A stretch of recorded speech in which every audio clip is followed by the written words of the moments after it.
So when a newcomer lands in the U.S., what are some of the biggest unseen challenges they face, both practically and emotionally? Yeah. So practically, they have to learn a lot of things that we take for granted. So just small stuff like the logistics of settling down and establishing, an identity here. Just kind of like getting a social security card, getting a driver's license, learning like how to, navigate driving here if it was kind of different back where they were, and then getting a bank account, learning credit score, establishing your credit from scratch.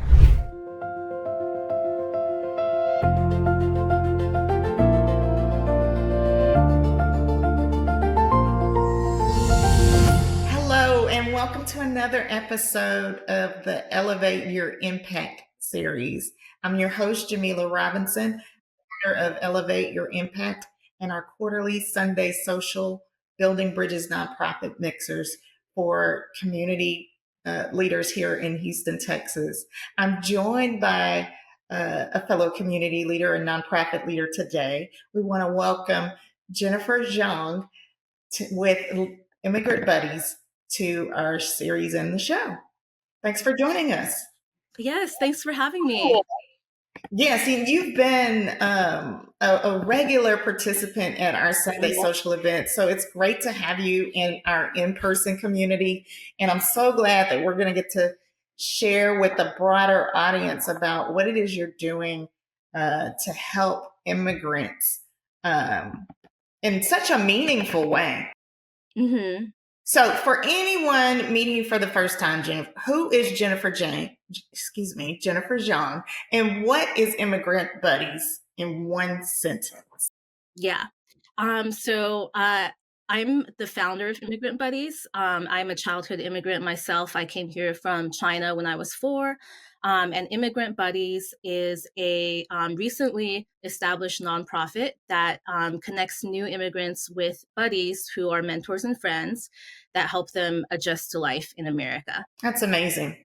So, what's a snapshot of Immigrant Buddies today? Who you serve, where you're based, and how the buddy model works? Yeah. So right now, I'm primarily working out of Houston, Texas, but we have volunteers all over the country, and we aim to serve immigrants all over the US. And we aim to serve all immigrants, whether it's refugees, work visa, student visa, etc., no matter what kind of visa you hold. And then buddies are just everyday people, 18 plus, who want to help immigrants in whatever way that they choose with the resources and connections that they have. And then and so yeah, so that's where we're at today. And we just launched a web platform where immigrants and buddies can connect. So that's ultimately, what we're trying to do is use technology to serve this function.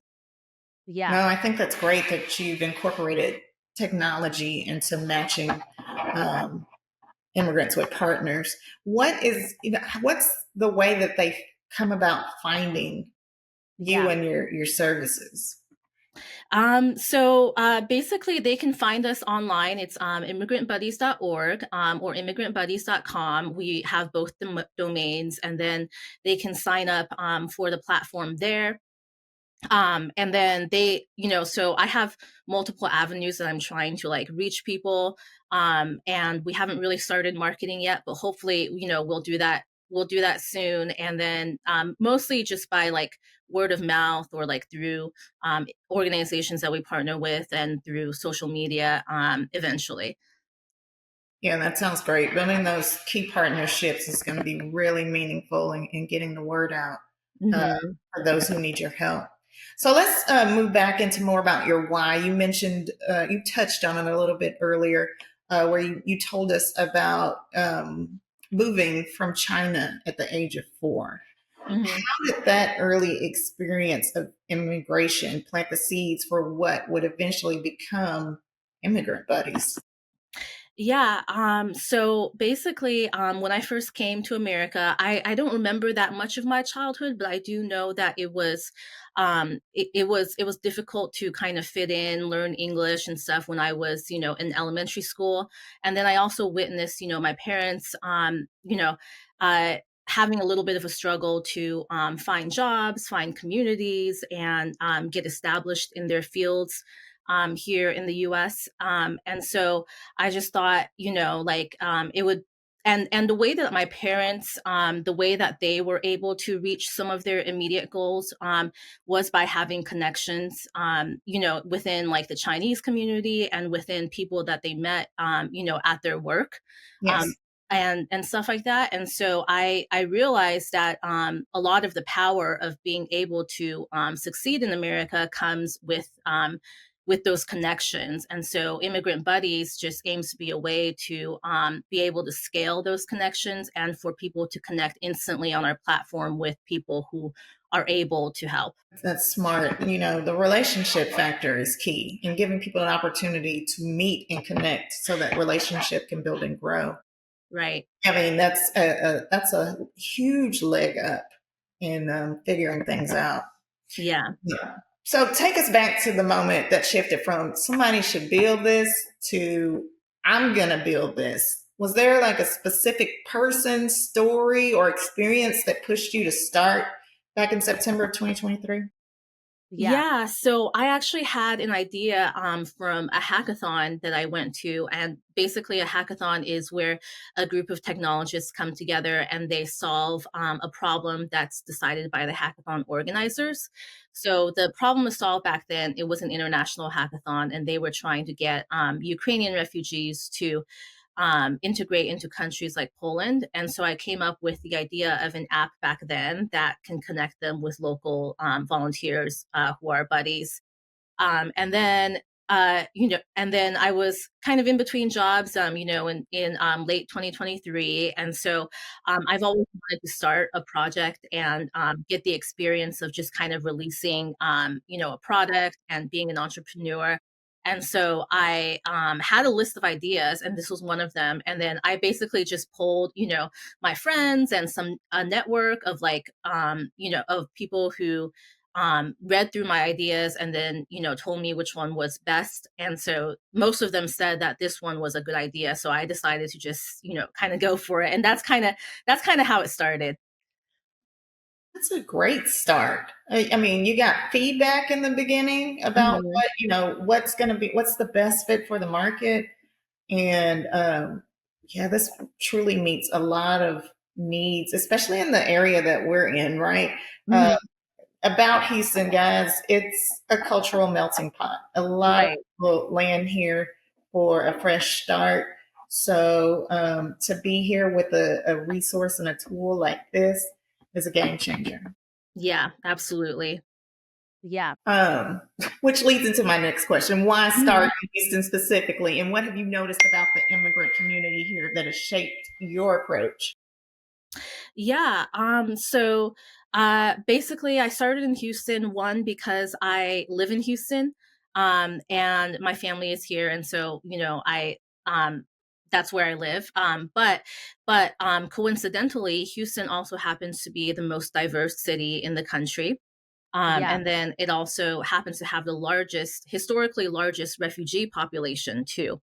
And refugees resettling here with refugee agencies and stuff. So I thought, with the concentration of immigrants that are in Houston, it would be an ideal place to start, as well as, the time that I started was an ideal time where that was kind of increasing exponentially. Um, and yeah, and then, what I noticed about, the immigrant community, after having talked with like immigrant organizations and stuff was that, they do need help, adjusting smoothly and efficiently. And that's where we kind of come in. Perfect. So let's move into Yeah. focusing more on the problem and the solution to Hmm. find out, how this exactly works. So when a newcomer lands in the US, what are some of the biggest unseen challenges they face, both practically and emotionally? Yeah. So practically, they have to learn a lot of things that we take for granted.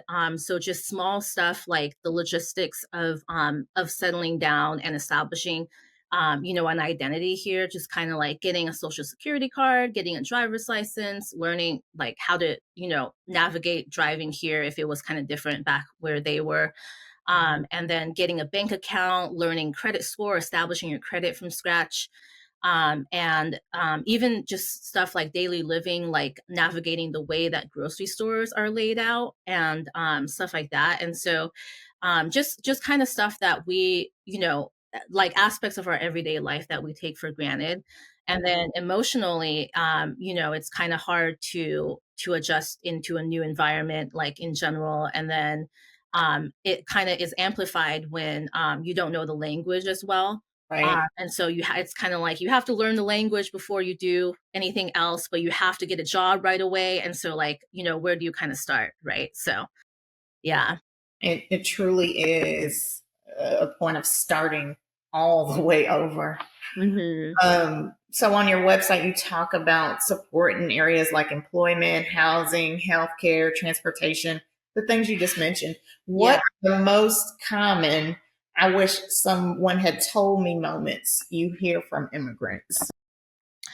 Yeah. So a lot of, their their goals come from like finding a job or even finding like a way to transition back into their current fields, and getting educational paths and credentials. And so, like for example, we had like someone who wanted to be a lawyer, someone who wanted to be a pilot, someone now who wants to go into cosmetology. So they often wish that someone can tell them like the credentials of how to, like the American credentials that you need for that, well as whether or not their past credentials from their country can translate. So those are, just some of the things that they wish people told them, as well as just, told them about different resources, and also digital literacy. One example is like, I often when I talk with refugees and stuff, I have to use ChatGPT to translate, and then they have to look online through websites, and they're all in English and stuff. All the resource websites are in English, and so I showed them how to translate websites using Google Translate, like the link. And Yes. they were just like, wow, like I didn't know how to do that before. And they wish that they had known that before, so that way they can read, websites in their home language. That's an excellent pro tip. It truly does. It's a click of a button away from the Yeah. language that you're native to, and we got to figure out how to get the word out more about that. Yeah, for sure. Okay, so let's focus on the app. Walk us through the experience. If I sign up as an immigrant or as a buddy, what does the journey look like from the first form to actually being matched and supported? Yeah. Um, so so basically, like, we just launched a month ago, so I'm still trying to test everything out. But so the idea is that, from the immigrant's perspective, you come on, you sign up, and then you indicate, some things about yourself, such as what type of immigrant you are, the languages you speak, where you're from, write a description, and then you also choose the areas of help that you need. So, the things that we researched were the common areas of help, like you mentioned, finding employment, learning American culture, learning English, and just like a list of, up to, I think, 10 items we have. And so they choose that. And then after they complete their onboarding process, then I, and in the future, this may be automated, but I meet with them Mhm. right now just to kind of show them, how the platform works. And actually, it might not be automated. We might keep having like a person doing that. I was Um, going to but suggest yeah, just to duplicate yourself in that yeah, role so that you have that human and personal. Right. Yeah. And so I kind of just like learn more about them and what their goals are, and then show them how to use the platform and connect with people, and then how to message people and stuff. And then they just kind of go from there. And then for the buddies, they also sign up, and they indicate, the same things about themselves, write a description, and then they choose the areas of help that they can offer. Um, and then they submit their profile, and then what I do is I kind of vet them through looking at their government ID, because this was a lot of feedback that we got from organizations and from people, was that, like, we should have kind of a vetting process. And so Absolutely. I do that. And then just because they're working with a vulnerable population and everything. And so so basically I do that, and then I give them some guidelines on how to be a buddy based on what's been effective in the past. And then they sign on, and then they either wait for immigrants to connect with them, or they can proactively connect with immigrants that they think they can support. That's awesome. What does a healthy, mutually respectful relationship between an immigrant and a buddy look like in your program? Are there any boundaries or expectations you set on both sides? Yeah, so we do have like some community guidelines, and it's basically the general, just being respectful, being culturally sensitive, and kind of understanding like the bandwidth each person has to be able to meet with each other, and communication methods that you prefer. How often you would like to meet, whether it's in person, over video if you're not in the same city, and then how you would like to talk to each other. In the beginning, I think they'll just talk with each other on the platform, but in the future, they may want to transition to like text or WhatsApp or email or whatnot.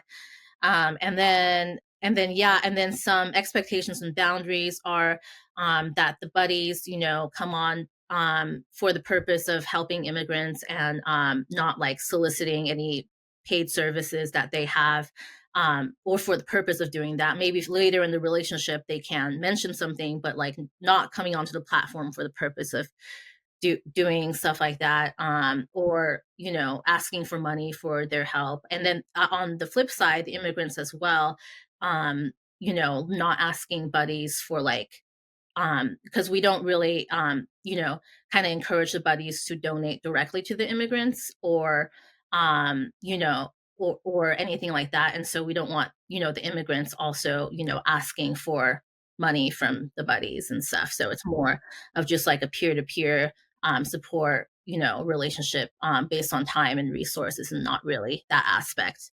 Absolutely.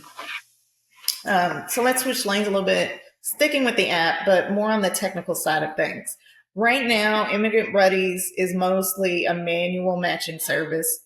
You're building towards the peer-to-peer tech platform that you talked about, but paint a picture for us. What will that platform make possible that isn't possible today? Yeah. So the manual program, that was in the past, and then we did launch our platform a month ago, and stuff. And so that's replaced the manual program. And the manual program itself was more of like me, because we didn't have the technology where they could self-service, choosing buddies and immigrants. I matched them manually. I did give them the choice of choosing, but mainly I gave recommendations and stuff too. And then I had a kickoff call with them. And so it was that kind of process with a lot of, labor on my part.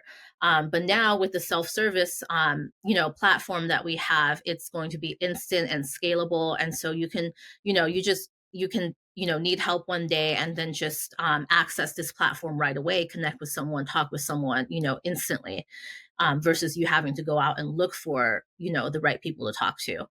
Which Okay, that's great that you made those trends within the app already then. From a user experience perspective, what does an accessible immigrant-centered tech platform look like? I mean, do you have it all built out like you want it to be right now? And then what are some intentional design choices you're making?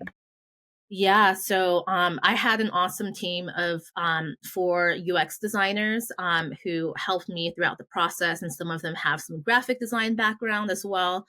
So we built out the minimal version of the app currently. And then maybe we'll add some more features in the future, but right now we're just trying to see, how much traction the minimal version gets.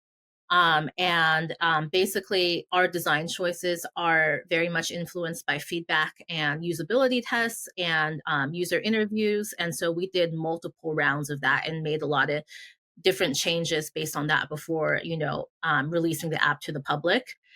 Yeah, so I would just say focusing on user value and usability and user friendliness, and then also making sure that like the design system we have, like the colors and the fonts, and are communicate like warmth and welcome and groundedness.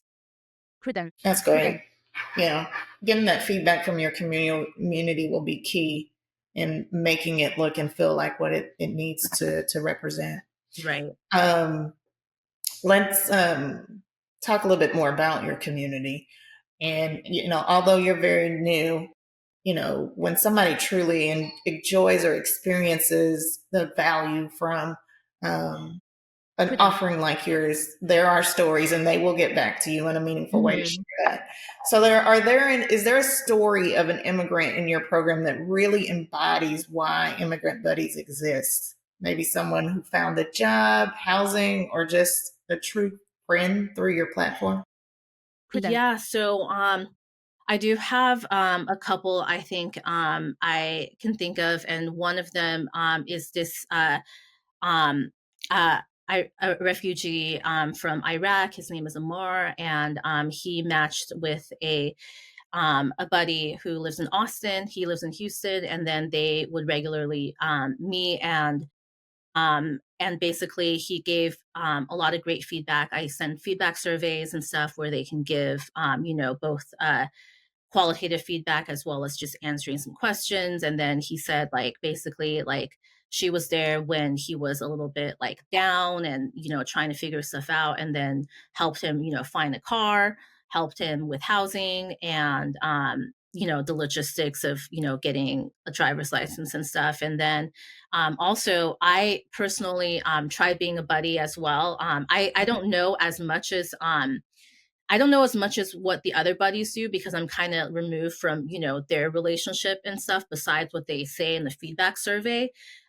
But I know that personally, when I was a buddy, I did help out Amar a little bit too. And I connected him with a local, very generous community resource that gave him $750 to help him pay his rent because he was behind, on his rent and working like 15 hours a day and stuff like that at a call center place. And then and so that he was very, very grateful for that. They just put it, in like they went straight to his apartment and then just gave it to them. And then he realized, after he came home that it was already paid for. And so he, just listening to him being very excited about that was very cool. And then this other lady that I kind of helped was Dr. Jalal. She was also an Afghan refugee woman, and she was the leader of her community, and she led she was the head of like a Muslim community, and then she led like 100 uh, refugee Afghan women who like did handicrafts and were trying to figure out how to sell their handicrafts. And so I connected her with an organization that basically teaches them, business skills and how to do that, and then has like a funnel where they can, sell it in different markets and stuff like that. And so I helped her with that. Unfortunately, because of the stuff going on with the government, that had to shut down. But at least connecting her with that and seeing how thankful she was great. Was great as well. Let me see what else. I know I did have another. I had thought of another person too, but I can't remember right now. But yeah, but those are just, I'll just say, those are Great story. Some of the two examples. Yeah, and you're also sharing testimonials from buddies. What are you hearing from them about how this experience is changing their worldview and their sense of community? Yeah.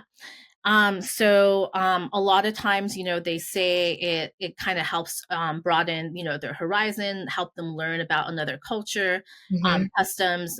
They looked up holidays so they can, wish them a happy holiday on, the the native holidays that they had, and just kind of learned about like how hard, the challenges of adjusting to life in America. So gaining more like cultural awareness, as well as awareness of the and empathy for the immigrant experience. And then yeah, and so we aim to have the buddies also, gain a lot of like meaning out of this experience, and cross cultural understanding. So it's kind of a two-way street. I was just about to say this. There sounds like a lot of mutual benefits on both ends. That buddy Mhm. is helping the immigrant learn more about adjusting to American life, but getting to know a person at any level it just helps broaden sense of community. So Mhm. I love that about this Yeah. program. Prudent. You highlight partners like Upwardly Global on your website. What does a powerful partnership look like for you? And what kinds of organizations are you hoping will come alongside Immigrant Buddies? Yeah. So I hope, any and all organizations, come alongside us. Just any organization that, serves immigrants either directly or just has an immigrant, population somehow Mhm. indirectly involved. And so basically what a good partnership, what a hopefully effective partnership would look like is us referring people to each other and amplifying, the impact that we have on immigrants and sharing our resources, and stuff. And so with like organizations like Upwardly Global, like, I refer people to them for, their free job search program and stuff. And then that helps our immigrants as well. And then hopefully other organizations also refer people to us, and we help each other like cross market each other and stuff like that. And then and then hopefully, like, I want to also be able to partner with like apartment communities, where there's a lot of immigrants, maybe like churches and synagogues, and then or like mosques, and then just like cultural organizations, like ethnic organizations, and then it with the buddy side, probably finding like university partnerships, and maybe on the immigrant side, also looking at international like organizations at schools and stuff, where we can help international students, and then um, maybe partnering with like technical colleges and stuff like that, where we can get both immigrants and buddies who want to help. Maybe organizations like the Rotary, like volunteer organizations that have people who are, who have a history of volunteering and would like to be buddies. Yeah, those would be some really relevant partnerships for you. So if you're watching this, please forward any contact information to Jennifer with those key areas so that we can help grow and amplify the mission. Right, right. All right. So, as a founder, what has surprised you most about building something that sits at the intersection of nonprofit, startup, and community organizing? Most people don't realize that when they get into a nonprofit thing that they're starting a business. So, Mhm. yeah, what are your insights there? Yeah. So basically, well, one of the things, the results that we found were what that was very surprising was that there are consistently a lot more buddies signing up than immigrants. Mm, So there are a lot of people who are willing to help, and that was one of the things that like I was thinking about at the beginning, was like who would want to like volunteer for free and stuff like that. And so I was even thinking of having some kind of paid model, but then it turns out that like a lot of people are willing, from all different backgrounds and, walks of life, are willing to, lend a helping hand without gaining something tangible in return. And so that was, very pleasantly kind of surprising to me. No, that's a great call out. I've found that the philanthropic community is really here in Houston, Texas, and Hmm. you're a nonprofit. This is a great place for you to build and grow. Right, right. So you're also hearing hard stories all the time. What practices help you stay grounded and hopeful so you can keep showing up for this kind of work? Yeah. So what practices? Well, just basically, hmm, what Are you practices? doing any self care over there? Yeah, so on the weekends, I spend time with family. I I have breakfast with my moms like every Saturday and Sunday mornings, and then I work out a lot. I do class pass, and so I do a lot of different classes of workouts, and I do girly stuff like, doing my nails, eyebrows, and stuff like that every once a month, and, just kinda have time to unwind and relax because I'm doing this on top of, my full-time job right now and Right. stuff like that too. Yeah, it's so important that we as nonprofit leaders take care of ourselves so that we can pour back into the work. Mhm. So, what does your elevating your impact mean to you personally as someone who turned a lived experience into a platform that's serving others now? Yeah. So I guess elevating your impact just means making a difference, and growing, and just like yes, and making an impact along the way. Great. So, as we close, for someone listening who's an immigrant or a refugee, what's the first small step you'd want them to take after this episode, whether they or not they're ready to sign up today? What's one small step? Maybe just if you're an immigrant, just like realize that you're not alone, and that people are out there and willing to help you, and then just being resourceful, staying action oriented, and taking control of your own integration process, maybe making a timeline action plan to like fulfill your goals, and looking at resources, and then of course looking at the Immigrant Buddies website and learning more about us, and then hopefully signing up. Yeah. Step number two, right? Yeah, yeah, exactly. Okay. For listeners who are potential buddies, donors, or partners, what are the most meaningful ways they can support immigrant buddies right now? Yeah. So right now, it's all about because we just launched getting the word out. So either signing up directly as a buddy, or just telling your immigrant friends about the platform or your networks about the platform. Just whatever you can do to spread the word. And then right now, we are also thinking about starting just sort of like a brand ambassador program where different Yes. people across the country can join, our team, and then we just come up with ways for them to reach out to the community, like do community outreach and stuff, and for the ultimate goal of having people sign up to the platform. Because what I realized is, a lot of signups come from word of mouth. Most of it Mhm. comes from in-person word of mouth.